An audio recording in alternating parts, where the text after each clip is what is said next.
but I didn't. But now we're I live. know. Hi, everybody. Man, I didn't even, not only did I not have to backtrack and delete the TikTok Steve or TikTok Shives, I didn't even type it in today. Oh, baby. I'm on Exactly, I'm on the Nancy ball. Drake. You are. No need for TikTok today. So here we are. Oh, William Alexander, you were absolutely right. Although we will wait and see what Dana's opinion is. Dana has never, no, as always. I'm sorry in no advance pressure. if I hate it. No pressure. Listen, You say no pressure. no pressure. You say no pressure. And yet, you're all out there watching, judging. You don't need to care what these people think. Maybe not, but I do. Boy, but hey, Karen, glad you could make it for the beginning. So yes, as William says, this is such a good friggin' ep. We are watching. This is a Deep Space Nine week. It's so good that we got you to use a minced oath. I was quoting. I would say this is a good fucking said it. ep. Steve Shives said friggin'. You know what? I'm gonna have to go and like download this video and then like cut it so I can have that as like friggin' Steve. You're a bad person. You're petty. I'm petty, Steve. We are watching the classic Deep Space Nine episode, Far Beyond the Stars, an episode that almost always is at least top 5, if not top 2 or 3 of best Deep Space Nine episodes. So, yeah. If Dana doesn't like it, which is completely a matter of opinion, but if Dana doesn't like it, I think we will all be able to agree that that means Dana is just a fundamentally bad person.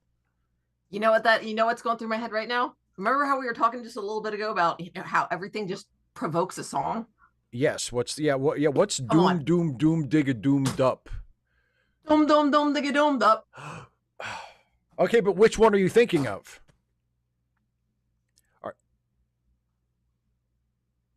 Seriously, you're not serious. You're not serious. You're not serious now. You're just being a dickus. It's Ice Ice Baby, right? Absolutely. Because I am against the things that immigrations and customs enforcement are doing. I think it, I know that it is unconstitutional, and I also find it morally reprehensible.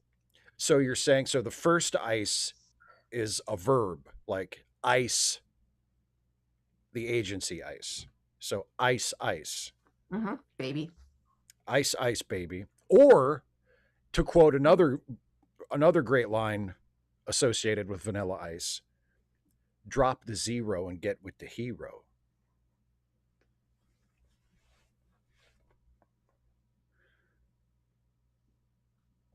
Sure. Because it ain't them.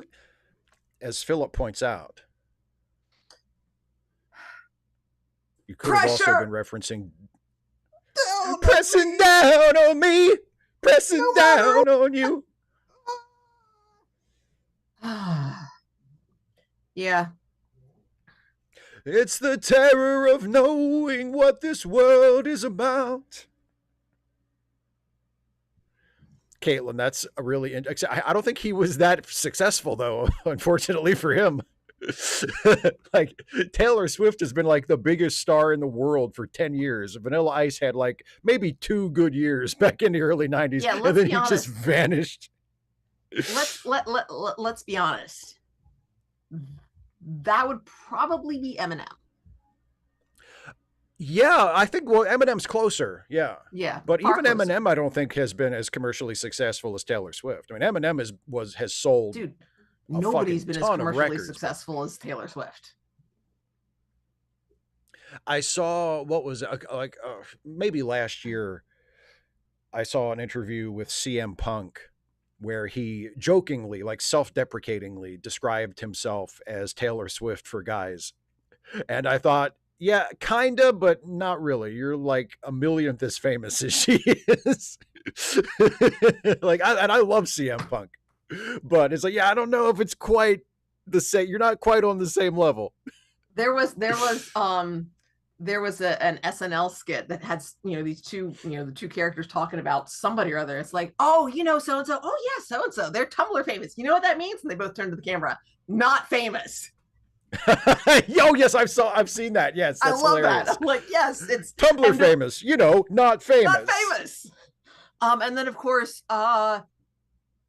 it's not Alice DJ. Who was it? It's actually an artist that I like. He's got a song that's called Big in Japan, and it starts out with like supposedly, I guess his manager or his producer going on the phone with somebody. It's saying, it's so-and-so. Well, he's really big in Japan.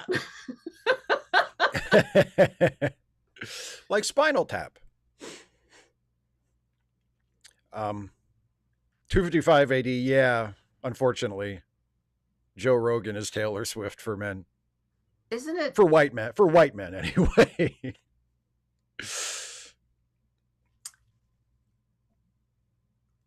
Maybe. What are you cooking up over here? You look like you've got something to say. Andrew Tate. Yeah, but again, I mean, I think Joe Rogan is like way more famous than Andrew Tate. You know what? Something I'm very happy about. I have no idea. No idea.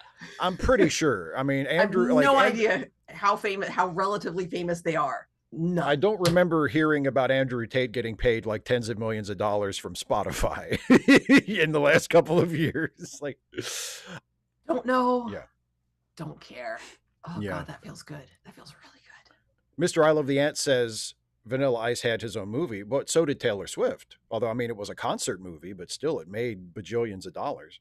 I think she's had more than one too, hasn't she? I don't know. I just know about that fucking Eras Tour movie last year that was apparently a huge success. Vanilla Ice, and I mean, it depends on what we're counting as having a movie. Caitlin points it out well, as in mediocrity, just sort of very mid. Yeah. Kenny G throwing Kenny G in there. Because Vanilla Ice, how dare you? No, I mean, yeah, well, I guess, yeah, but I think he would probably be like the least famous of all of them, would he? I mean, I don't know. Everything I Do is a pretty big hit. I mean, him and Vanilla Ice would both be considered one-hit wonders, wouldn't you think? Well, yeah. Although Bryan Adams had a much longer career. Like Bryan Adams had other songs that were like big songs, but just they weren't like fucking #1 smash hits. Right. But I think also Vanilla Ice is probably as familiar for the lawsuit as for the music, Yeah. But like, so Vanilla Ice did star in a movie, Cool as Ice. Okay. But he also was featured in the second Teenage Mutant Ninja Turtles movie, in which he performed the immortal ballad Ninja Rap. That includes the line. As one does. That includes the line, go, go, go, go, go ninja, go. Again, as one does. As one does. Yeah, like, what? Oh, could you write a better rap for a Ninja Turtles movie? People always criticizing Ice's lyrical abilities. Oh, look, all he says in the song is ninja rap and go ninja go. Well, I guess you could have done a better job if somebody hired you to write an early 90s pop rap song to go in a Ninja Turtles movie, I would say to this hypothetical critic. I could. 100%. Well, you think you could do a better job at everything than everybody, though. That is absolutely not true. I've said many times you're way better at the video production thing. You're really good at it. That's very nice of you to say. It's just true. Come on. Would you say I'm wrong? No, of course not. Now Caitlin raises a very tantalizing possibility here. NWA recording a rap song for a Ninja Turtles movie. I mean, Beastie Boys would have done better. NWA would have done better. Julio would have done better. The list goes on. For one time only, the N stands for ninja. Oh, Opportunity missed. Right? Man, that's No, good. no. Just for this one time, we're ninjas with attitudes. Oh, that's awesome. I really like that. The movie is PG, everybody. We can't use our actual name.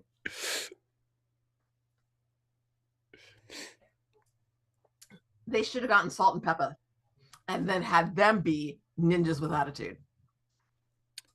Because there's, I mean, you know, there's 3 of them. True. Now the challenge is there's 4 turtles. There are 4 turtles, yeah. So I don't know.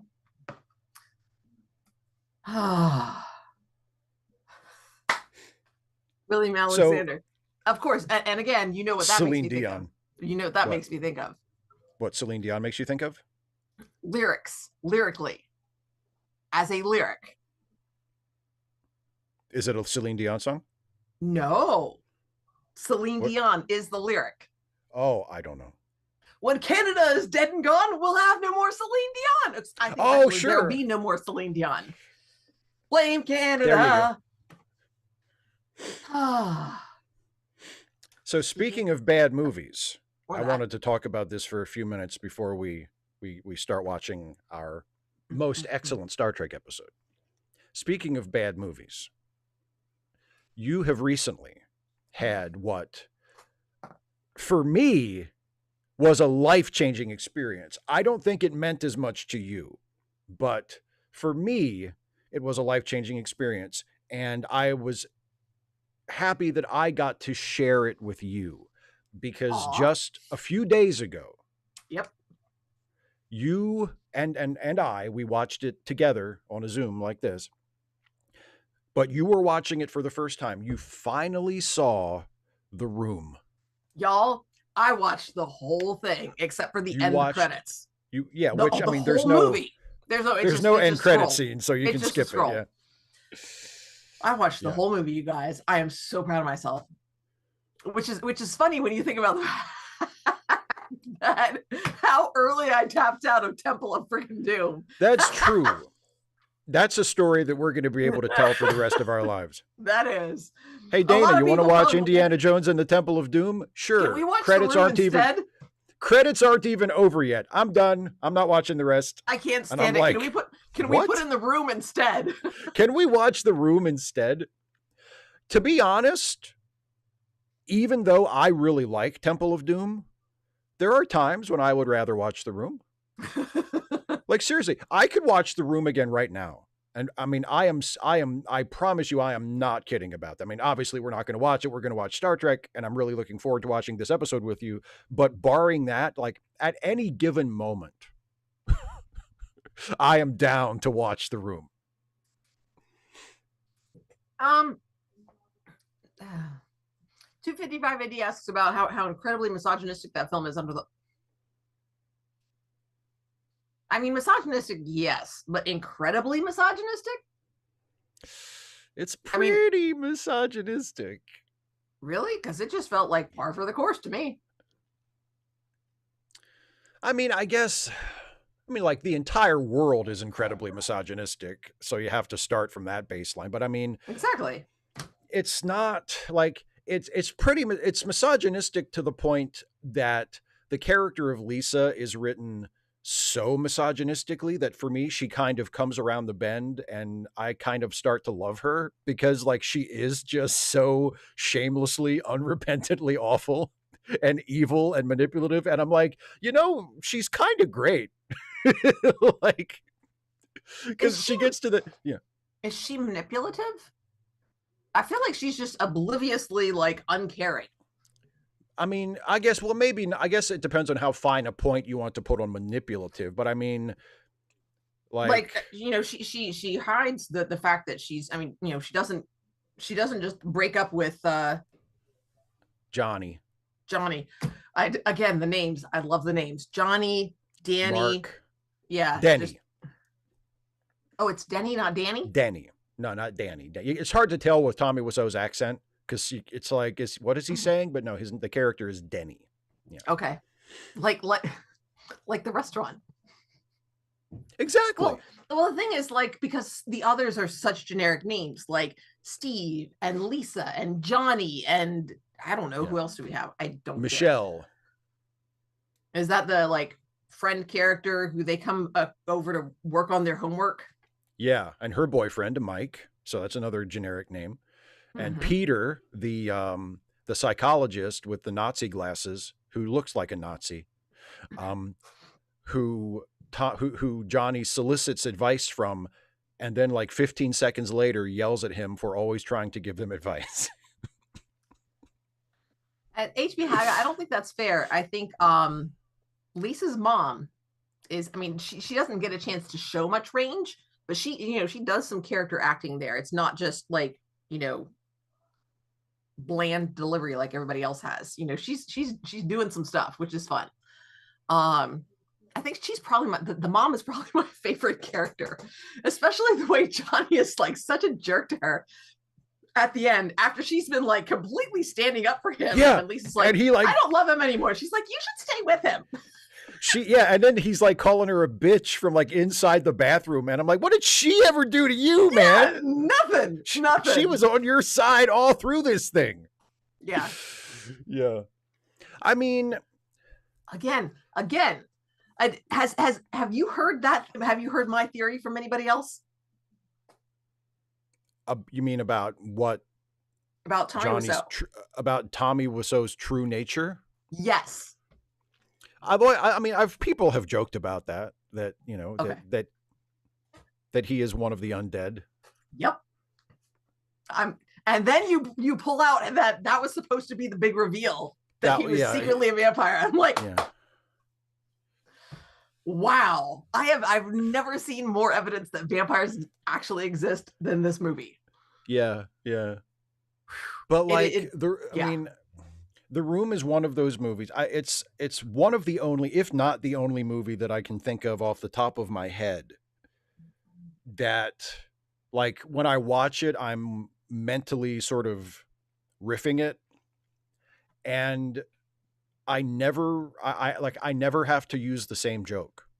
I feel like I could write a riff track of The Room like over and over and over again and never repeat jokes, because there's just so much.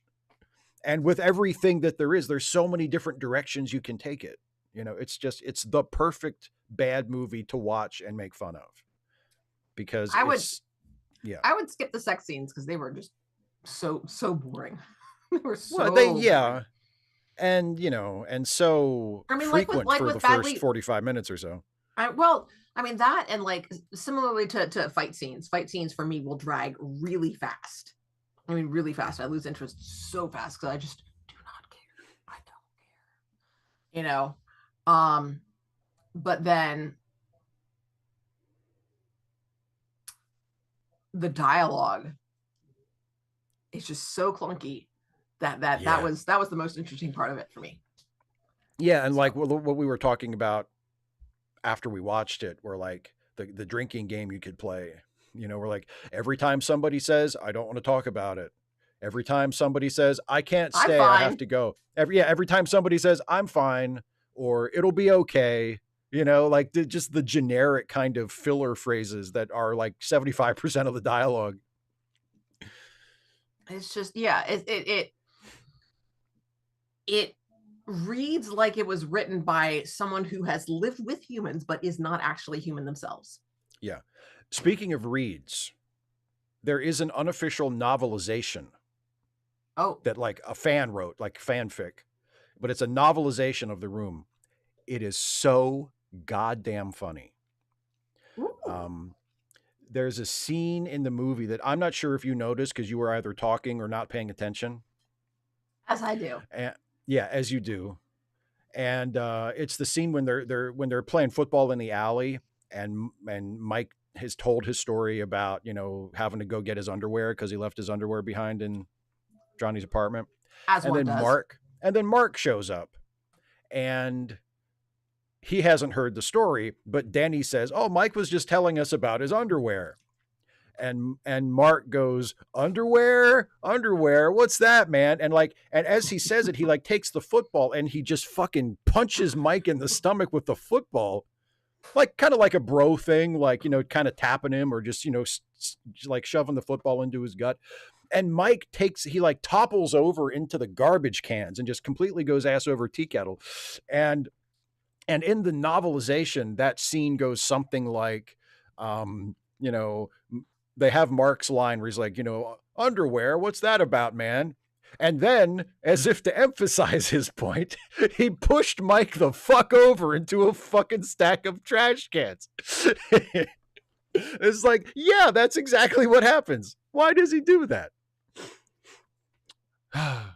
Looking forward to having you join us later for the archive, Azalea. Hi, future Azalea. Woo-hoo! Thanks for being here. So, yeah, what do you think about watching this episode? All right. I think let's go for it. You want to tell the people how it works? So you want to find where you have your copy of season 6, episode 13. That's it. Far Beyond Stars. And you want to pull that up and try to get it to 0000 or thereabouts, because mine came up to 0001. That's what it does. Not a big deal, because we ain't singing along, as far as I know. That's well, right. I'm not singing along, that's for sure, because I've never seen this before. Anyway, then you want to put your finger on the cursor or the mouse pad or the remote or whatever and get ready, because Steve is going to count us in. He's going to say 3, 2, 1, play. And when Steve says play, we all click play together and we watch together. We like do. a family. As a team, as a in family. In which one person controls the remote and everybody else complains about it quietly. Just like the old days. When father decided what you were watching and you could either watch it or go the fuck to your room. Back when this country was great. And white men controlled everything. Oh, you mean today? That's true. Yeah. Anyway, let's cheer up and watch this incredibly serious racial episode. Oh, there's a race. It's Steve, why do you have to make everything about race? I don't know. You know, I hate when Star Trek gets woke like this from 30 years ago. Indeed. Okay, here we go. I mean, they are, but anyway. All right, here we go. Everybody hit play when I say play. Here we go in 3, 2, 1, play. Beauty shot.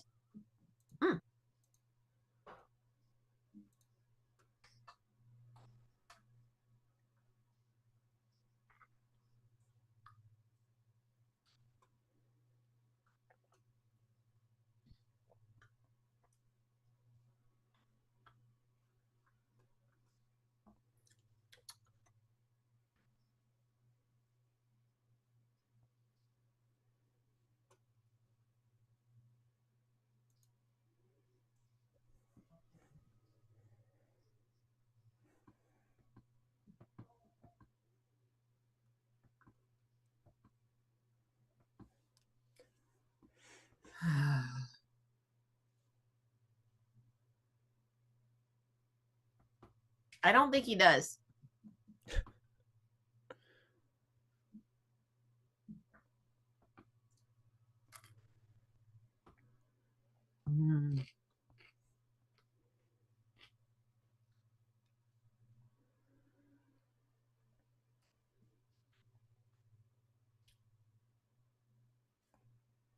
I came here to cook.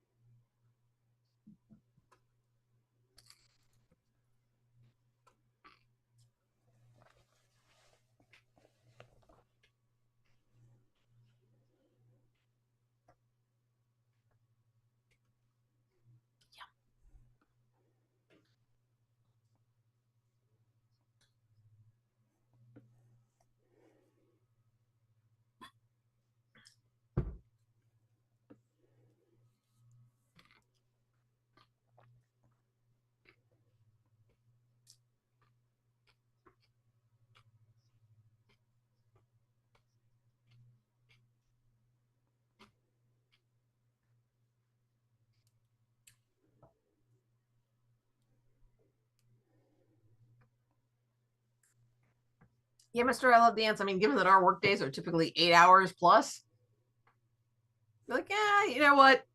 We've done 6 hours. Yeah, we did our Let's clock we out worked. I early. mean, we made an effort. We made an effort.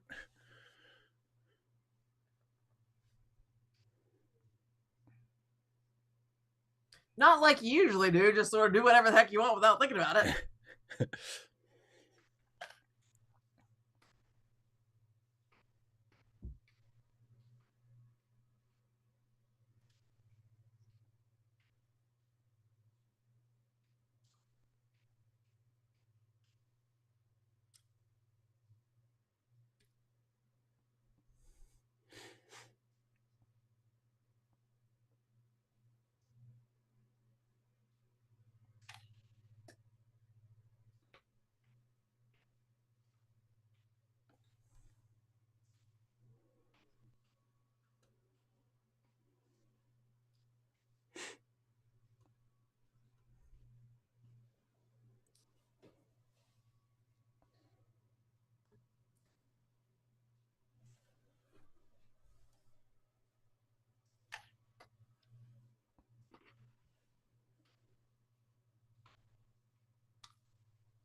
Dun dun dun.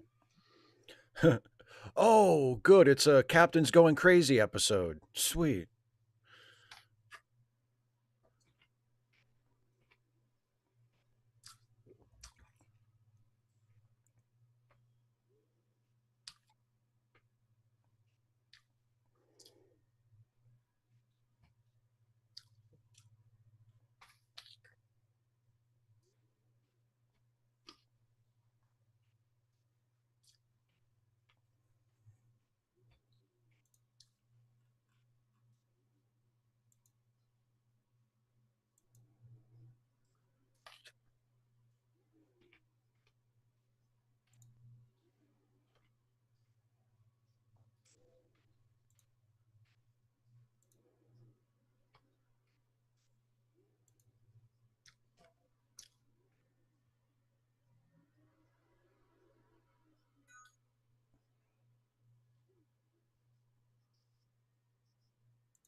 Dun dun dun. Forget about it.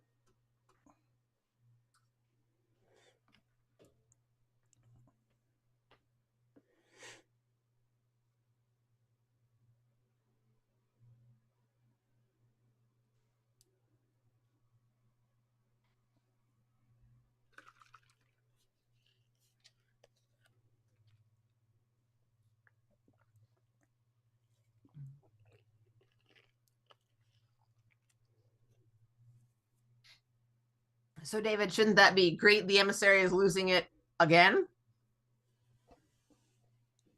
255 AD? I think so. Yeah, I mean, I can't imagine it wouldn't have been. I mean, they didn't really have the budget to film episodes on location. I imagine it was filmed on a backlot, yeah. But I don't know for a fact.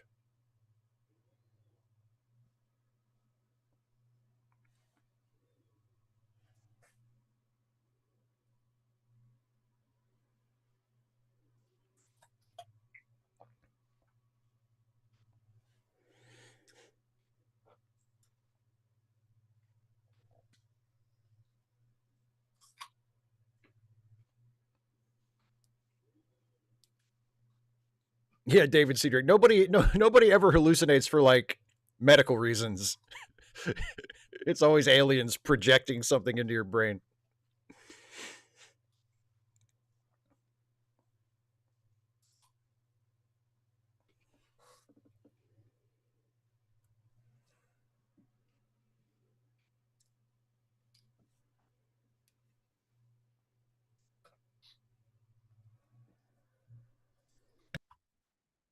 Woo!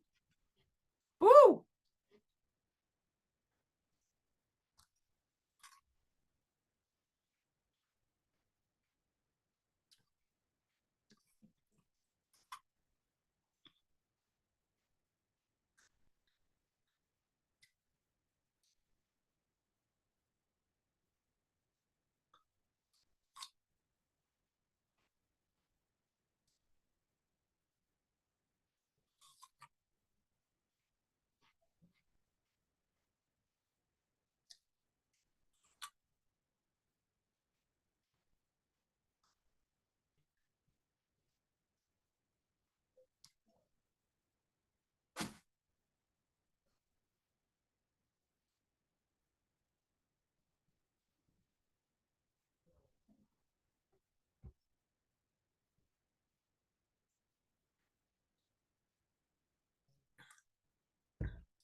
Who's cigar dude? Who's who? Cigar dude. Oh, the artist. Yeah. That's the guy who plays General Martok, It's General Martok. the Klingon with one eye who Worf met at the Oh, prison oh, camp, oh, who okay. came So back. he's not a member of the crew. I was trying to place him on the crew. He's not a regular. Yeah, Yeah. yeah. Well, certainly smaller, Mr. Isle of the Ants.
$255 a day. I think all of them who normally wear heavy prosthetics were were happy that they didn't have to do that for most of this one.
Great observation, Snake Bit Cat.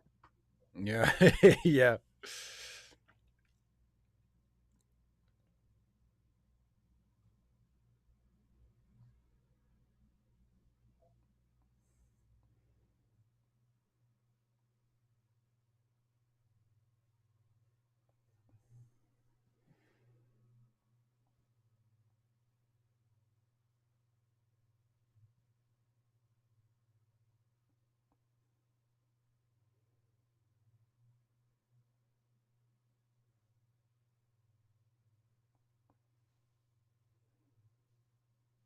Yeah, his lamps are really interesting.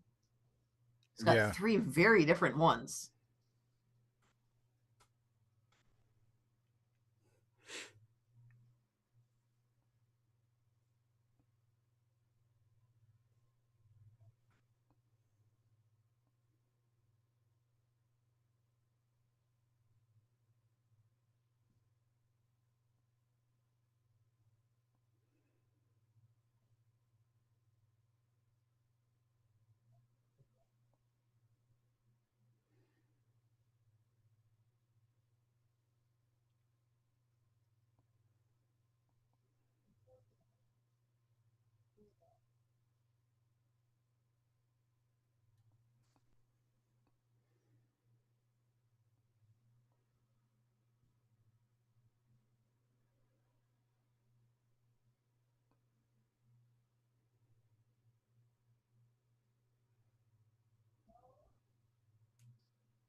Mr. Love the Ants, no, not with how much Cisco loves baseball.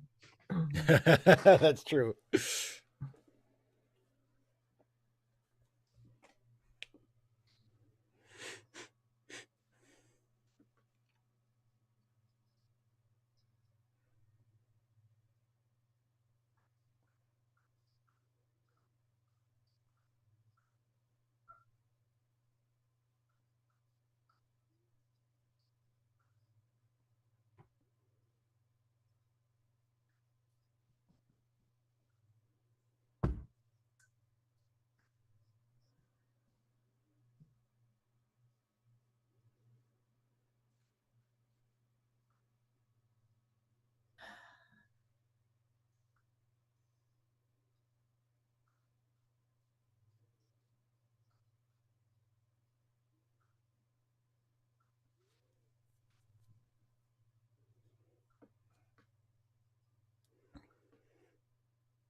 I love the pipe. Yeah.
Hate to say it, but he's right. I mean, a black mermaid? Oh no! Yeah, really.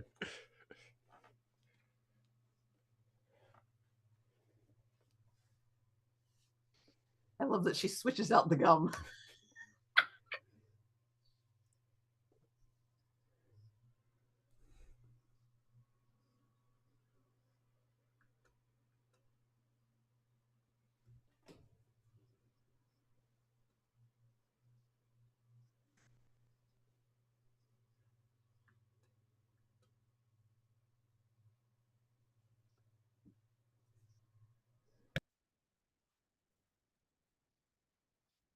I thought the Pinkos were against the commies.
255 AD, they weren't.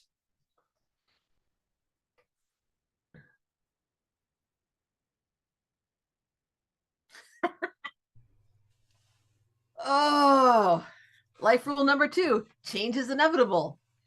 The problem is not always for the better. Yeah.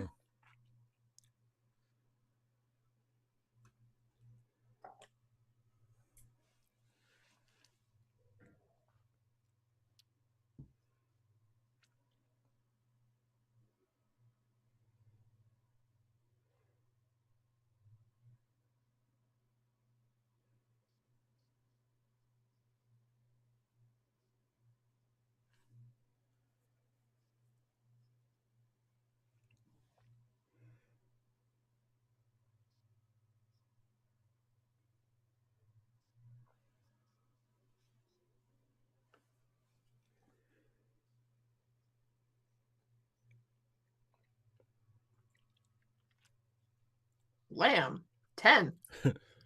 Late night.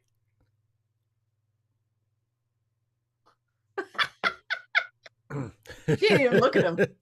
They don't even look at each other. Right? That's what I love about it. And then he just moves on. He's like, all right, then.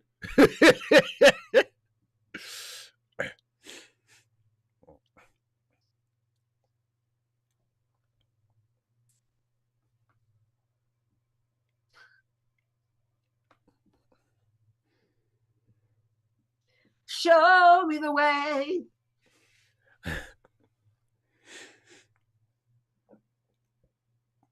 Why can I remember those lyrics? Holy shnikes.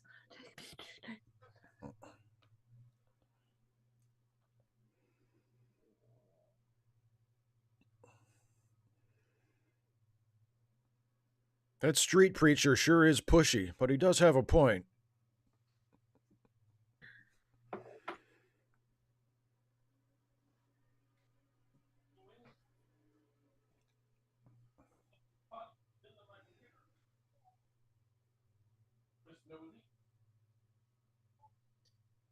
Mr. I love the ants. I'm not sure this is really happening. Just FYI.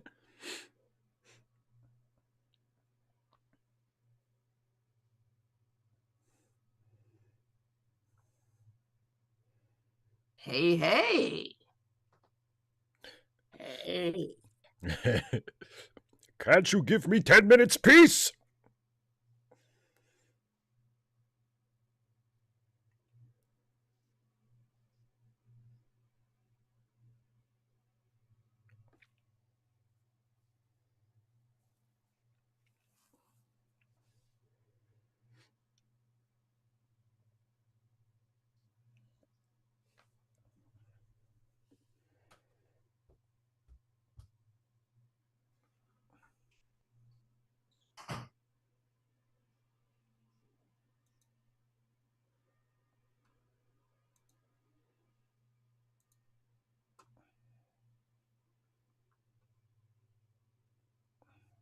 Douglas, yes, excellent point. I was just thinking the same thing because this one not only makes the point that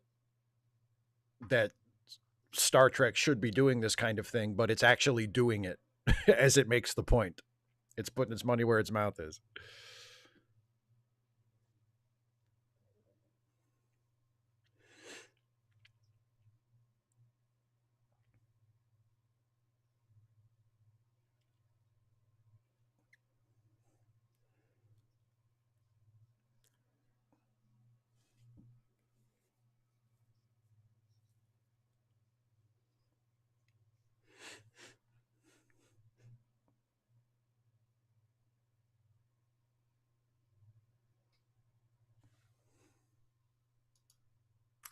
Aw. Y'all gonna make me lose my mind.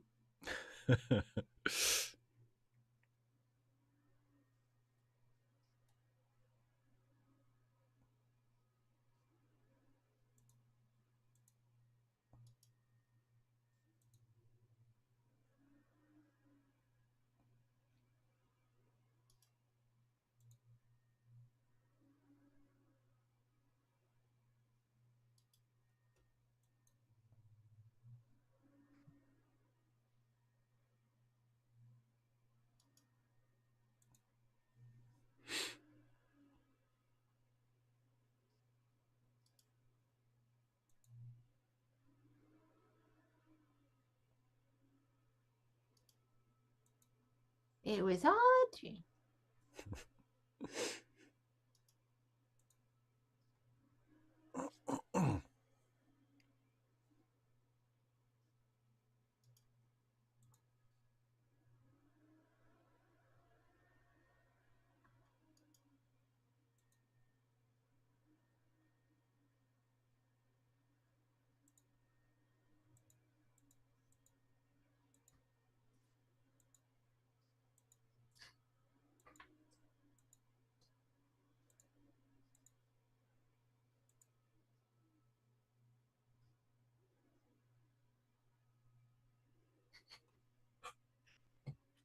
He's really having fun with having a face.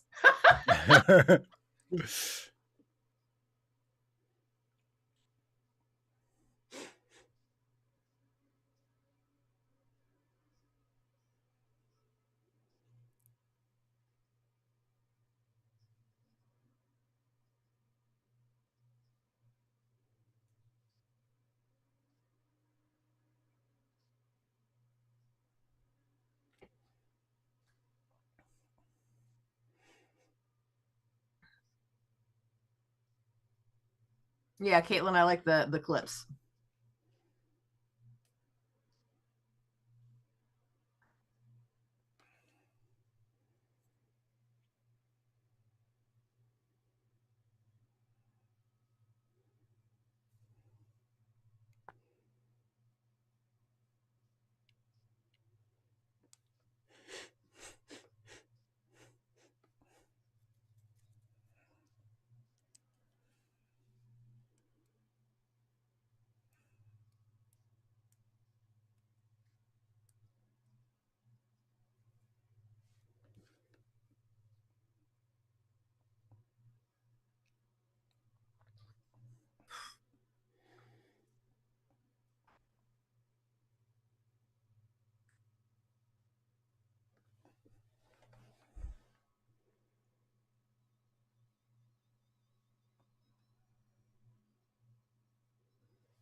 Got your ear.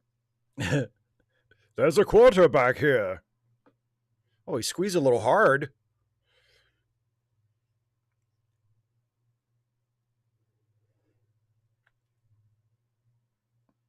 Well, back to the shadows with me.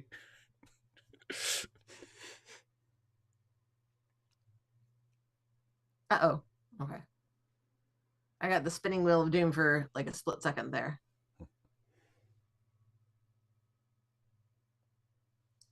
Caitlin, he could be Episcopalian.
I want to hear you say it.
So, what did you think of that?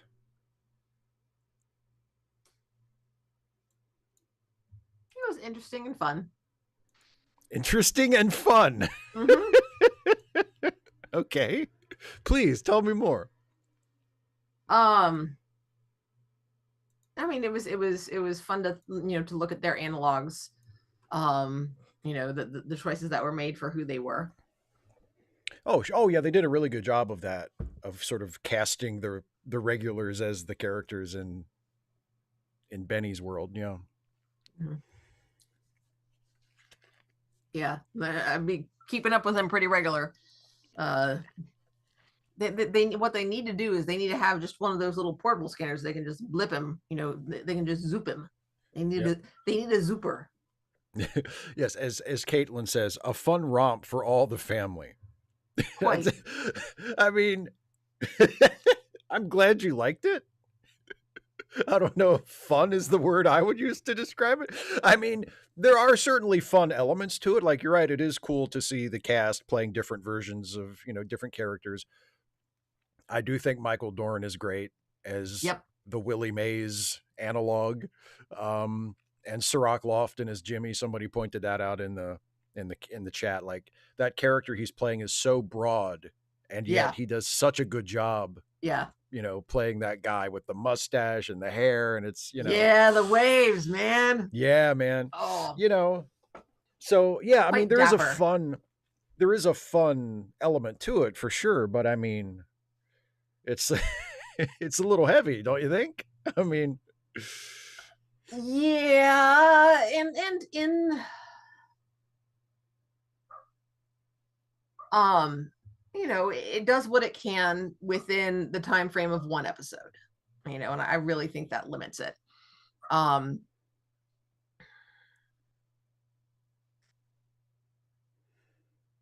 it's a stretch to think that kind of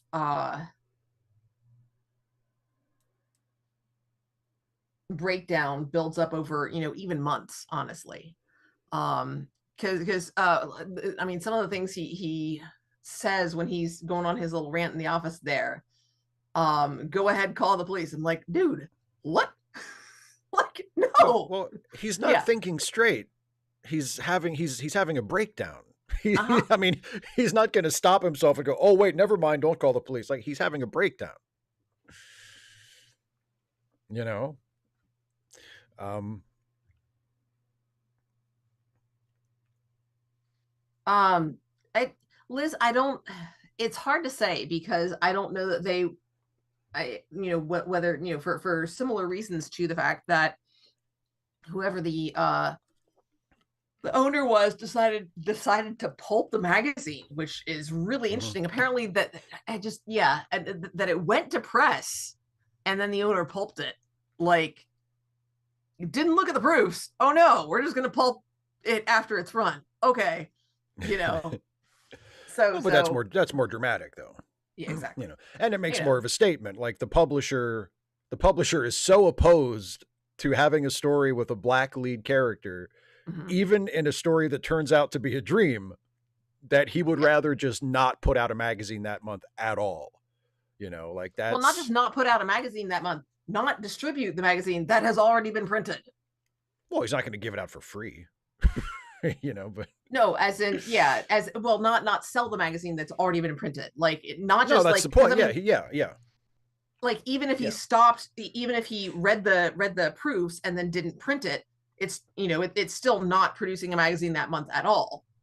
Based on the timeline, the amount of time they would have to reproduce the proofs. But yeah, it goes further. 255 AD said, "What do you think of the choice to make Odo the 'I'm not personally racist, but it's just business' guy?" I think it's perfect.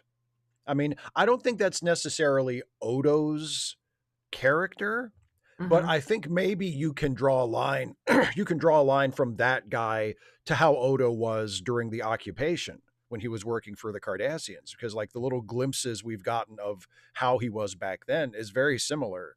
You get the impression that he didn't really approve of what the Cardassians were doing, but he still worked in that system and didn't do anything to oppose it. He was a part of it. And it's the same thing he's doing with the editor guy.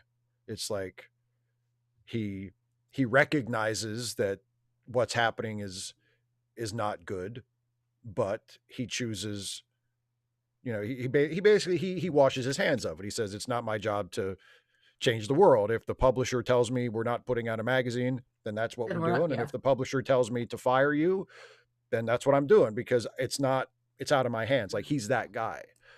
He doesn't stick his neck out. He doesn't stick his neck out.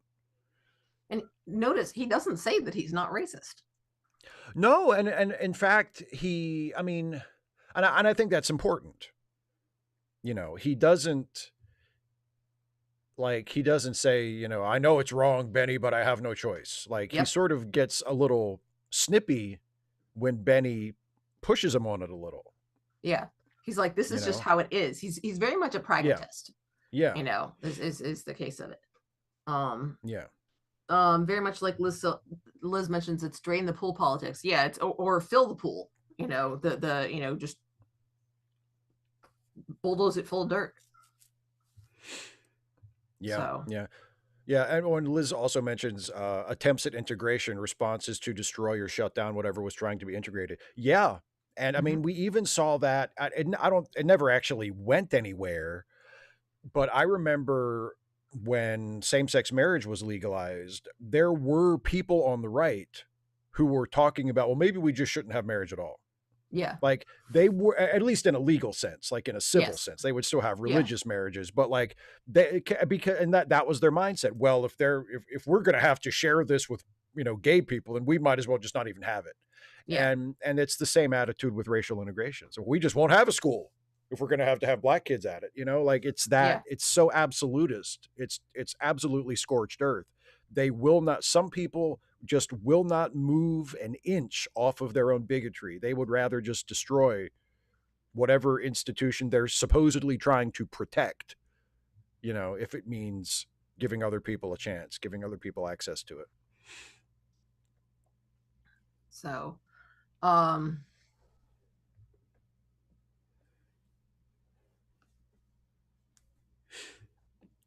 But yeah, someone else mentioned, compared it to one of the recent episodes of Strange New Worlds, which is actually an episode for the most part I liked, but it does have that one scene where the character that looks like Uhura gives that speech, about how Star Trek is important because it uses science fiction to address social ills, and it shows people the positive future we could have, and it lets people yeah. feel seen and it's basically Star Trek, patting itself on the back. Yeah, like look Exactly. how great Star Trek is. And this episode that we just watched sends the same message and makes the same point without being masturbatory about it. Like the Yeah. point of this episode is not, isn't Star Trek great? Because like that magazine about the science fiction stories, that's kind of like Star Trek. And it's like, no, okay, it doesn't come out and say it. It just shows you, it just demonstrates it, that Yeah. science fiction can be a vehicle for social progress, or can open people's eyes, or allow people to feel represented in ways that they don't, and that's really important. And also that not everybody likes that. That even that is too far for some people. But it does it through the story without ever, turning to the camera and saying, Blah blah blah this blah is blah. what Star Trek does, and this is why Star Trek is good. So yeah. I mean, yeah, there's only so much you can do in a single episode. Um, and Phil, the other thing is, I mean, even then, when he may not have known that he hired a female writer, Philip. That's true if she's going by initials. Yeah. Yeah, and I mean, she, the have the first few stories written on, submitted and then delivered by courier, so Yeah, that that's she's right. not actually there until they have several of her stories, or especially, once they have a serial, and then shows up at the office, brings it by herself. It's like, hi, I brought this by and I wanted to pick up my check. And they're like, oh, huh? Yeah. So yeah, there's yeah. The woman writer that Nana Visitor plays is a reference to DC Fontana, of course, but she's not like like somebody said earlier. None of them are meant to be like exact 1-to-1. one to Yeah. one. Like Colomini's robot guy. Yeah, he's Asimov-y, but he's not like a clone of Asimov. Peter Pan goes wrong and Poirot is in it. Have no idea what you're talking about. I didn't know that Poirot was in that. I've seen that recommended on YouTube, and I haven't watched it.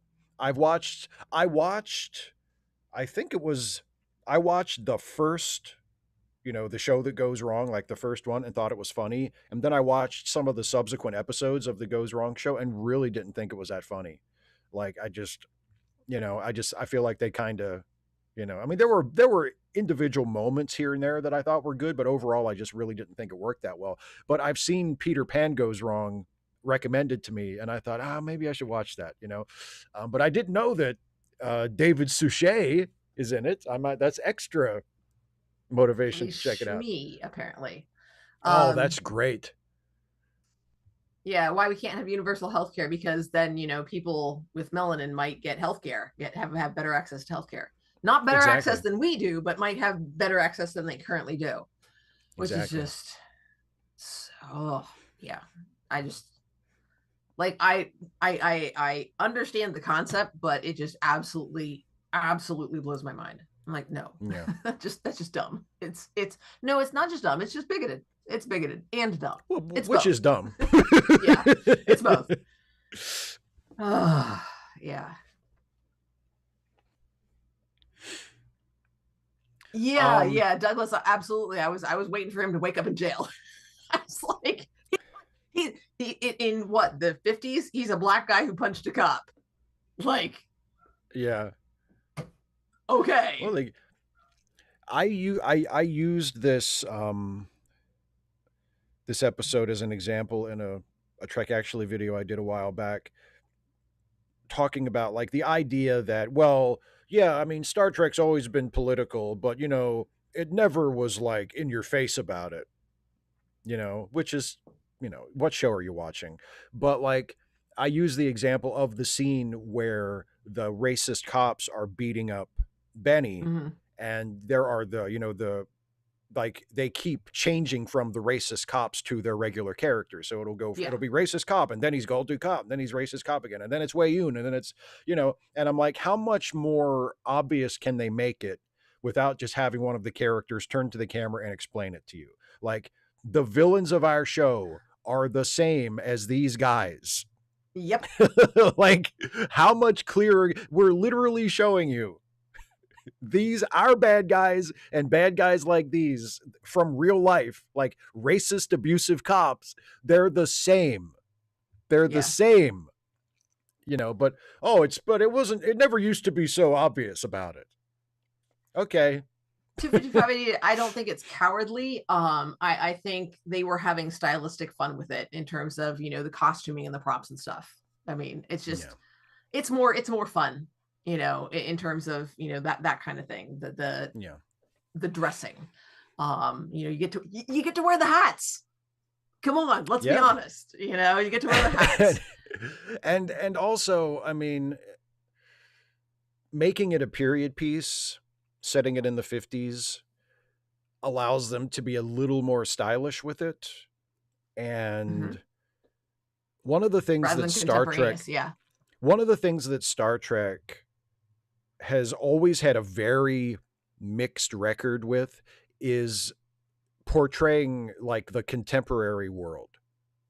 There like Star Trek 4 is really good, and most of that takes place in 1986 when the movie came out, and they do a good job there. I think this episode does a good job of sort of, I mean, I don't know how realistic a version of the 50s it is, but it feels like a plausible, real, you know, like mid 1950s Harlem, right? It feels, you know, like, okay, it feels like this really is someplace. But there are lots of Star Trek episodes, like time travel episodes or whatever, where most of the episode takes place in roughly the era in which the show was actually made, and they just feel phony as hell. Like, Yeah. it feels like they're just, for whatever, because I guess because they're used to making like a futuristic sci-fi show, when they have to make a more down-to-earth realistic show, it's like they just don't know how to do it. And it's Yeah. hard to put your finger on, but it just doesn't feel right. Yeah. You know, Well, because even, you know, looking back at the 50s through that highly stylized lens, yes, it is still speculative fiction. You know, it still fits. It's still in their wheelhouse. It's not realistic. Like it's still a highly stylized version of the 50s. Yeah. And so, yeah. And, you know, and also there's just, you know, they wanted to do the sci-fi writer thing, and I mean, there's just and the 50s was like just this huge explosion for speculative fiction and specifically science fiction in particular. And that's, you know, and that makes that point much more clear. By the time you get to the 90s, like there's really no such thing as like people earning a living writing science fiction short stories for monthly magazines. Like that's just not, it's just not a thing not anymore. there, but they could have gone into comics. They could have, or they could and that would have just been an interesting, you know, especially I think you know, we were, you know, making, you know, black superheroes. I mean, it would have been a slightly different story. They could have made the same point. I think if they gone with superheroes, wouldn't have worked. Like Star Trek's not a superhero. Star Trek's not a superhero show. It needs to be science fiction. It's not. It needs to be science that makes fiction. sense. Yeah, analogous. Well, I mean, I mean, especially for the Marvel stuff, their superheroes are pretty straightforward science fiction, you know, the whole Yeah, mutants but thing, but but it's like, not you know. yeah, I mean, yeah, you get like the Incredible Hulk has a sci-fi origin, but nobody thinks of the Incredible Hulk as a sci-fi comic. Right. You know what I mean? Like, Yeah. um, but yeah, so I And think, yeah, as Captain points out, the jazz.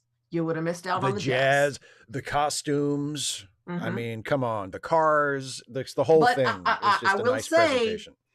I mean, we could have gone with lots of neon and like parachute pants. I'm just saying, early 90s, there were definitely Yeah. some stylistic things. Now, and again, we say this looking back, 30 years later, we can spot that. But Yeah. when it's hard to spot like the vibe and the style that what's around you will be remembered for 20 or 30 years in the future when you're in it Yeah. right now, because there's just so Yeah. much stuff going on, and most of it just sort of falls through the strainer, and what gets left behind, those the really memorable stuff, it's hard to pick that out when it's just all around you. It's only in looking back that you're like, yeah, those were the moments.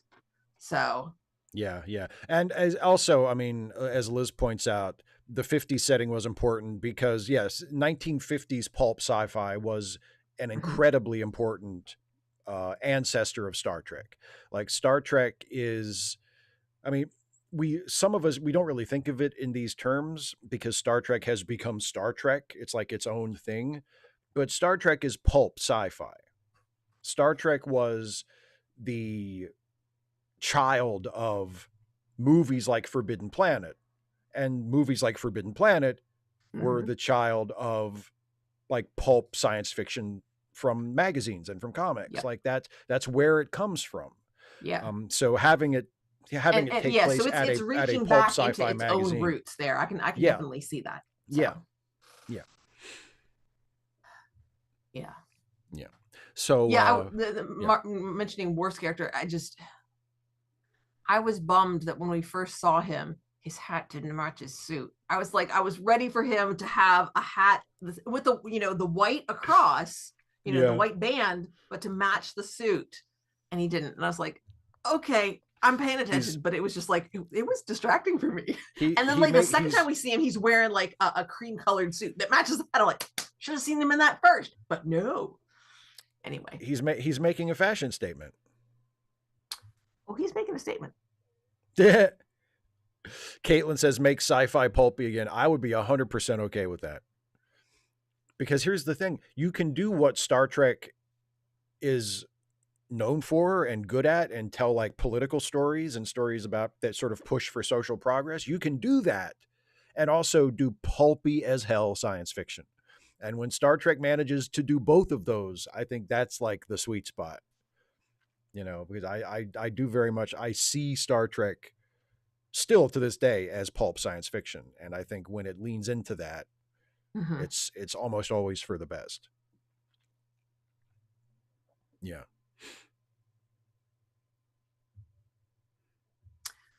So do you feel like playing some not Wordle? Or do you feel like just calling it you feel like, okay. So let's go for it.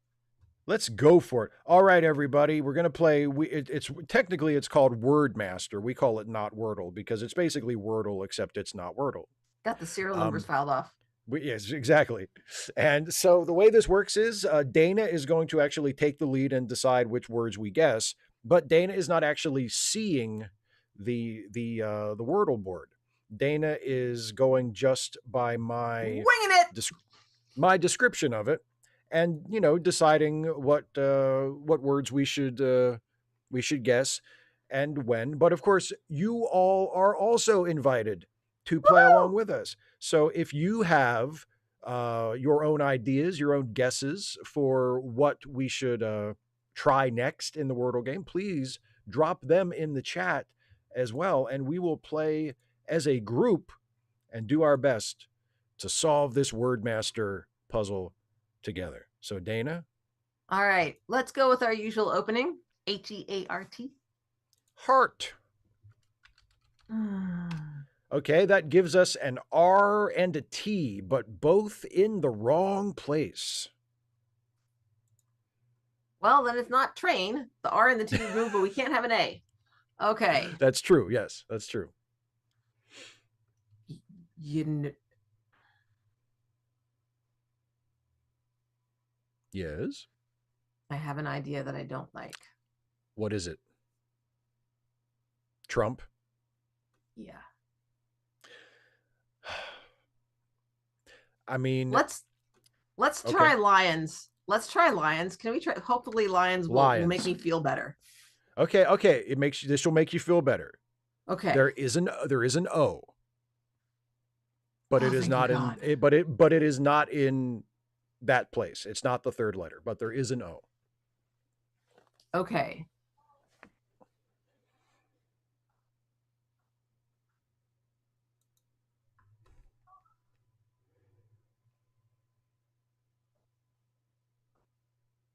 Mr. Ella, the answer, it can't be riots Yeah, there's because no S. there's no S and there's also no I.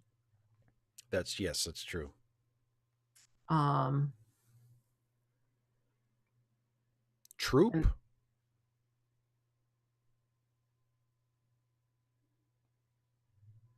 It could be troop. it could.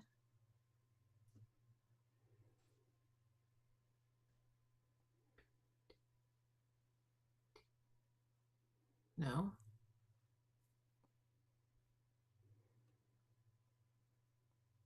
Oh, fair enough, Mr. Ella Dance. Um Rotor would work. Proto. Rotor. Mm-hmm. Yeah, that's a good one.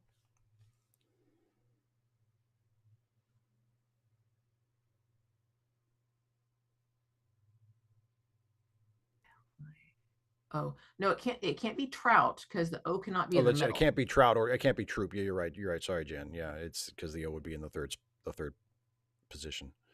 Motor or rotor. Motor, rotor, Wow, we've got a lot. turbo. A lot of Mm-hmm. guesses here. What? Okay, well, what do we? Oh yeah, that's right. It can't be outro because the R is in the wrong spot. Yeah, you're right. Right. Hang on.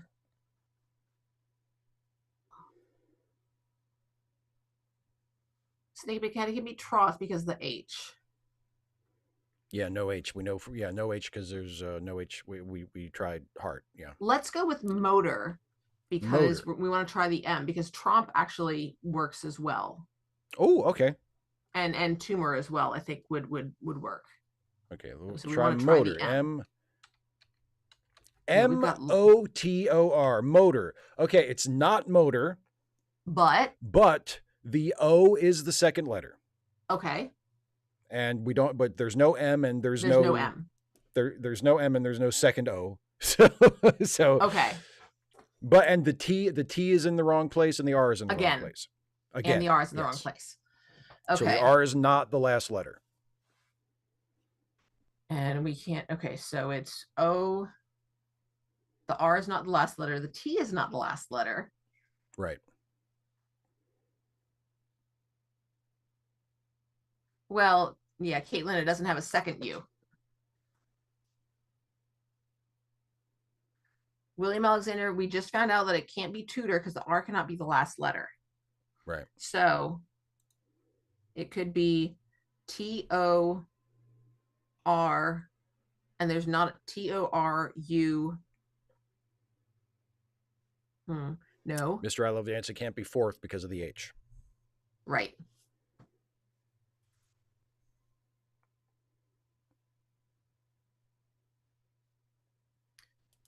ROUT.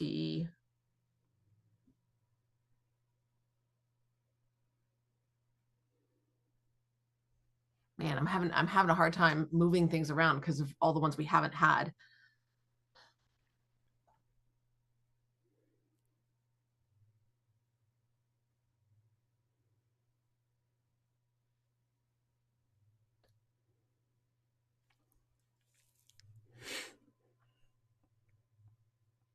William Alexander, we know that the O is the second letter and it does not have a second O. Right.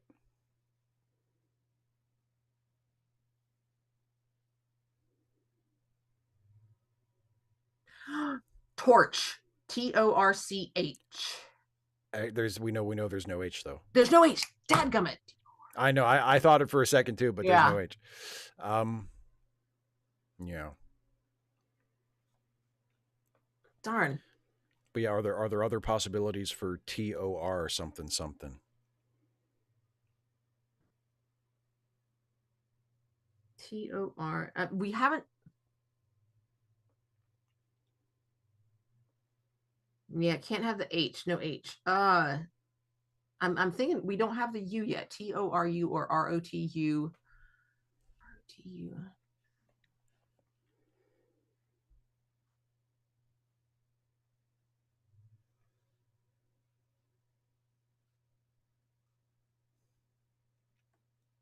Man.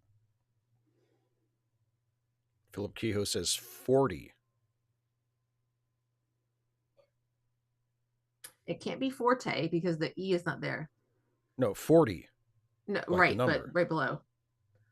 Oh yeah, it can't be forte, yeah. And then what was the third choice? MOT. Yes, 40 would work, I think. I think so. That's the only one. Well, and even if that's not it, it might tell us something that, you know. Yeah, that's true. You want to try 40? Letters around. Yes, let's go for that. I feel pretty confident about that because we've been trying. Ah! That was it. Good job, Philip. Good I was guess, stuck Philip. on the ROT or TOR, but yeah, I didn't put the R and the T in the middle. 40. Good job. The big 4-0. Good job, Team Us. Woohoo! All right, so next week we are back once more for another episode of Deep Space Nine. And what are we watching next week, Steve? Well, definitely a change of pace from this week's. This week's was a very socially relevant, important episode. Alas, still timely. Unfortunately, yes. Like quite a few Deep Space Nine episodes. I kind of wish they weren't as prescient as they turned out to be. So next week we're watching an episode that is just a great big ball of fun. Which is season 6, episode 14, I'm guessing? Yes, indeed. And it's called One Little Ship. Is it about the Defiant? It takes place on the Defiant. Cool. But I am not going to tell you whether or not the Defiant is the one little ship referred to in the title, because that would be a spoiler. Sure. Okay, fine. Although I will say that, speaking of pulp sci-fi, it does make use of one of my favorite pulp sci-fi tropes. But you're not going to tell me, because that would be a spoiler too, wouldn't it? Do you want me to tell you? Uh-huh. Shrinking things. Oh. So it's like, little ship. It's like a shrink ray, like we're talking Brainiac. We're talking, Bottle City type thing. Things, yeah. Honey, I Shrunk the Ship. It's like that. Yeah. Cool. The Fantastic Voyage, that kind of shit. Sounds great. Okay, so don't forget to check down in the description for where we have some links to some organizations that we believe in and we think they are doing some amazing things, as well as charitylinks.page, which has links to Ko-Fi's, GoFundMe's, etc., for friends and associates of ours who could use some financial help. So if you are in the position to provide that, helping people is good. Also, don't forget to come back next week and join us again for season 6, episode 14. The little ship. One little ship. One little ship. One of those determiners. Anyhow, come back next week, 6 p.m. Eastern. And also, don't forget that you can support Steve's work by clicking, there's a little button down here someplace that says join. You can click that button, or you can go to patreon.com/SteveShives and join as a patron there. So yeah, indeed. you can help Steve create this wonderful content. Ta-da! Yep. And yeah, give the stream one last little like before we head out of here and call it a night, which I think we're about to do. we're seconds away from doing. All right, we'll see you next week for One Little Ship. Take care, everybody. Good to see y'all. Good to see you. Bye bye.